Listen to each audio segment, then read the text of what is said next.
সুপ্রিয় দর্শক, আপনারা দেখতে পাচ্ছেন এক গ্রেডের খাকি ক্যাম্বেল হাঁসের বাচ্চা। এখানে 10,000 হাঁসের বাচ্চা আছে।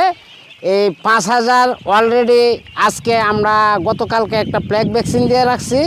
হ্যাঁ, এই 1 মাস মানে 25 দিন প্লাস বয়সের বাচ্চা। এখন আর 5,000 অবশিষ্ট থাকবে। যদি কারোর প্রয়োজন মনে করেন তাহলে আমাদের কাছ থেকে এই বোর্ডিং করা বাচ্চা নিতে পারেন। খাকি ক্যাম্বেল শুধু মহিলা বাচ্চা। আপনার এখানে 5,000 বাচ্চা আপনার বিক্রি হয়ে গেছে, আর 5,000 অবশিষ্ট আছে। এই বাচ্চাটা আপনার ভ্যাকসিন কমপ্লিট করা আছে, গতকালকে আমরা ভ্যাকসিন দিয়ে আছি।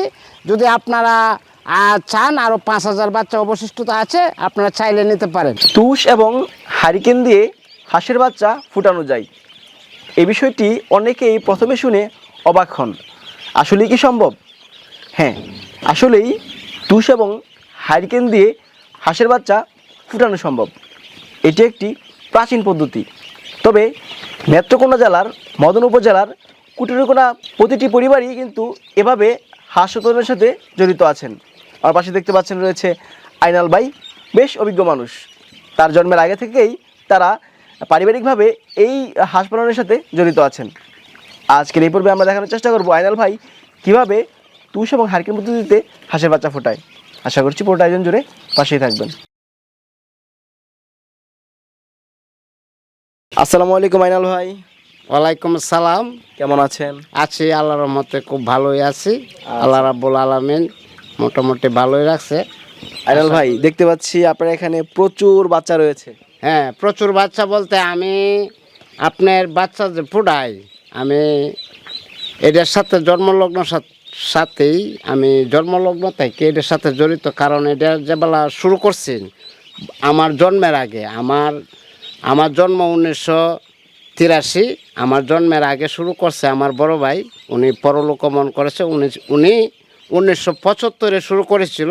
এইটা প্রথম আবিষ্কার করেছিল যেবেলা, আমি সেই বেলা থেকে এটার সাথে জড়িত। আর ফার্স্টে যেবেলা আপনার এই ডিম পোড়াইছে, এই ডিম আপনার 1 টাকা পিস আমরা ডিম কিনছি।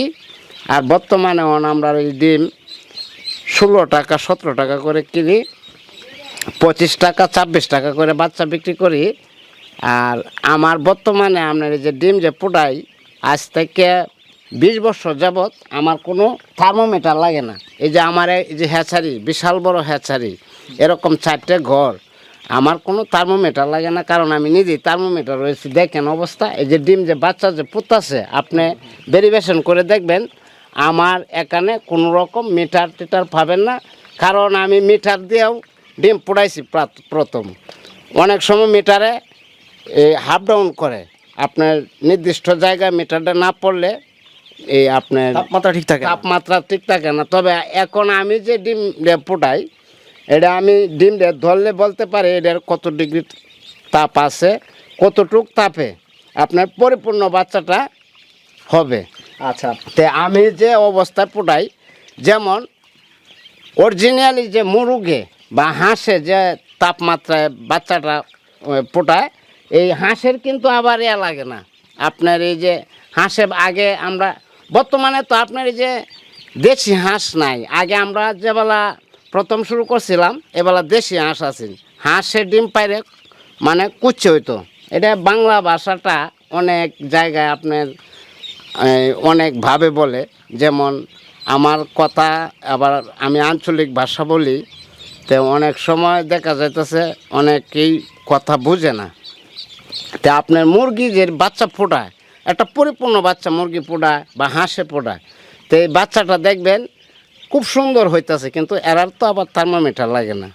আর অনেক সময় বড় বড় হ্যাচারিতে আপনার থার্মোমিটার আছে, কিন্তু বাচ্চা পরিপূর্ণ হয় না, বাচ্চা সুস্থ সবল হয় না, বাচ্চা পানির শূন্যতা হয়, বাচ্চার আপনার নাভি সমস্যা হয়, বাচ্চা টাইনে বার করে। যেমন এই যে ডিমটা এই অতটুকু হইতেই আপনার ডিম ভাঙে যায়, কারণ এরা বুঝতেছে না, বুঝছেন। তা আমরা এটা করতে করতে অভিজ্ঞতা হয়েছে, আল্লাহর রহমতে। আমি চাই এই কর্মটা আমি করি, হ্যাঁ, এবং আমার সাথে অনেক লোক আছে, কর্মস্থান একটা তৈরি করে দিছি, হাজার হাজার লোক আছে এই যে এই হ্যাচারিটার মধ্যে। মনে করুন কেউ হাঁস পালতেছে, কেউ এই বাচ্চা পোড়াইতেছে, কেউ আপনার ডিম আনতেছে, কেউ ডিম বিক্রি করতেছে। অনেক মানুষের কর্মস্থান আল্লাহর রহমতে আমরা তৈরি করে দিয়েছি। আইনাল ভাই, এটাও কিন্তু একটা শিল্প, এটাও কিন্তু একটা শিল্প। শিল্প, কারণ যদি আপনারা এই বিষয়ে অভিজ্ঞ না থাকতেন তাহলে কিন্তু এভাবে বাচ্চা ফোটানো সম্ভব হতো না। আমরা তো অনেক মানুষের কর্মস্থান তৈরি করেছি আল্লাহর রহমতে। আমি চাই আরও যদি মানুষ শিখতে চায়, কারণ এটা একা সম্ভব না করা। তো আমি চাই যারা মনে করুন এই কর্মটা শিখতে চায়, অবশ্যই আপনাকে বা আমাকে নক করতে পারে বা টেলিফোন করে বলতে পারে যে ভাই আমি ইচ্ছুক এই কাজটা শিখবো বা করতে বাচ্চা পালবো। যারা বেকার আছে, মনে করুন কর্মস্থান তৈরি করতে পারতেছে না, অনেকে আছে আপনার টাকা আছে ব্যবসা করতে পারতেছে না, বিদেশ যাইতে চাইতেছে। আমি যা অন্ততকে যেটা ভালো মনে করি ক্ষুদ্র জ্ঞানে, আমি সাধারণ মানুষ হিসাবে যারা আপনার এই টাকা সত্ত্বেও ব্যবসা করতে পারতেছে না দেশ থেকে, আমি চাই তারা এই কর্মটার মধ্যে আগ্রহ হোক। এটা একটা ভালো কর্মস্থান। হ্যাঁ, আপনার এখানে কত হাজার বাচ্চা আজকে ফুটে বের হয়েছে? আজকে আপনার এই 10,000 বাচ্চা বাইর হইব। হ্যাঁ, এই যে বাইর হইতেছে অলরেডি 10,000 বাচ্চা। এটা সাইডে বেড আছে, সাইডে বেডে আপনার 10,000 বাচ্চা কতক্ষণ পরে বাইর হয়ে যাবে। প্রায় আপনার 3-4 ঘন্টা লাগবে। এরপরে আপনার প্রত্যেক দিনে এরকম বাচ্চা আছে, আমরা প্রত্যেক দিন আবার ডিম বসাই। তো আল্লাহর রহমতে এই অবস্থায় চলতেছে। কি ধরনের হাঁসের বাচ্চা আছে আপনার এখানে? আমার এখানে আছে আপনার এই ইন্ডিয়ার রানার আছে, ব্রাকহোল আছে, খাকি ক্যাম্বেল আছে, জেন্ডিং আছে, বিভিন্ন রকমের বাচ্চা আছে। কারণ আমি এই হাঁসের জগতে আছি, আর এই হলো বিষয়টা আর কি। তুষ এবং হারিকেন পদ্ধতি এবং ইনকিউবেটর দুটোর মধ্যে পার্থক্যটা কি? এই যে বিষয়টা বলছেন, এটা হলো আপনার এই যে তুষ এবং এই যে তুষ আমরা পদ্ধতিতে বাচ্চাটা ফুটাই, এই বাচ্চাটা আপনার সুস্থ সবল বাচ্চা হয়। বাচ্চাটার কোনো পানির শূন্যতা হয় না, কারণ আমরা নিজেরা এটা বুঝি যে কোন সময় কি হয়। আর ইনকিউবেটরের বাচ্চাটা আপনার পানির শূন্যতা হয়ে যায়, কারণ এইটা মেশিনটা ডিজিটাল মেশিনটা, তো মেশিনটার মধ্যে আপনার পানি দেওয়া লাগে। যদি পানি আপনার শর্ট হয় তাহলে আপনার এই যে মেশিনটার ভিতরে ফ্যান আছে, ফ্যানটা আপনার ঘুরতেছে, এই ফ্যানে এই ডিমটার মধ্যে গরম বাতাসটা দেয়, এই আবার বাচ্চা ফুটলেও কিন্তু পানি শূন্যতা হইলে বাচ্চাটা আপনার মারা যায় বেশি। গত একটা সিজন গেছে আপনার এই যে ইনকিউবেটর বাচ্চায় আপনার অনেক মানুষের কামারির লস হয়ে গেছে, কারণ এই বছর ইনকিউবেটরটি অফ আছে। গত বছর আপনার লস খাওয়াতে এই বছর ইনকিউবেটরটি অফ। এখন শুধু তুষ পদ্ধতিতে বাচ্চা পড়তেছে, বাচ্চা বোর্ডিং হইতেছে, বাচ্চা কোনো মারা যাওয়ার আশঙ্কা নাই।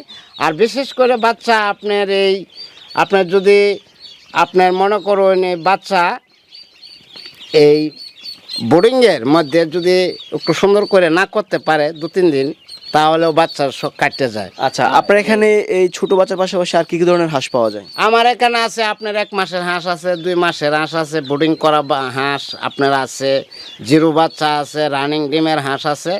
আমি হাঁসের জগতে আছি, আপনারা দোয়া এবং আশীর্বাদে আমি মোটামুটি ভালো আছি। আপনারা দোয়া করবেন যেন আল্লাহ রাব্বুল আলামিন যতদিন আছি সততা এবং এই সততার মধ্য দিয়ে যেন মানে ব্যবসাটা শুরু করছি যেন শেষ করতে পারি, এই আশা রাখি। আচ্ছা, যদি কেউ আপনার কাছ থেকে আইনাল ভাই হাঁস নিয়ে অবশ্যই ভালো মানের হাঁস দেবেন, কেমন? অবশ্যই ভালো মানের হাঁস দেন। এবং হাঁস কোনো আমি এই পর্যন্ত যারা আমাকে অর্ডার করছে বা হাঁস নিতেছে তাদেরকে কোনো রকম এই 2 নম্বর বাচ্চা আমি দেই না। যদিও এই অল্প কিছু বাচ্চা আপনার হাজার বাচ্চার মধ্যে অল্প কিছু বাচ্চা আপনার 2 নম্বর আসলে এই বাচ্চাটা আমরা হকারের মাধ্যমে বিক্রি করে দেই।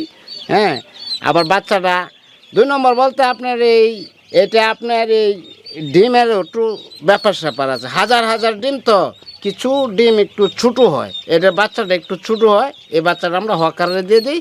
আর যেটা বড় ডিমের বাচ্চাটা হ্যাঁ পরিপূর্ণ, এবং এই তো জেন্ডিং আর এই খাকি ক্যামেল হাঁস দুটো মিশ্রিত করা। তো যারা অরিজিনাল মনে করেন জেন্ডিংটা চাইতেছে জেন্ডিংটা দিই, এবং খাকি ক্যামেলটা চাইলে খাকি ক্যামেলটা দিই, ইন্ডিয়ার রানারটা চাইলে রানারটা দিই, ব্রাকহোল চাইলে ব্রাকহোলটা দিই। আমরা বাসায় মানে বাছাই করে দেই আর কি। আচ্ছা ভাই, অসংখ্য ধন্যবাদ সময় দেওয়ার জন্য। ভালো থাকেন, আসসালামু আলাইকুম। ওয়ালাইকুম আসসালাম।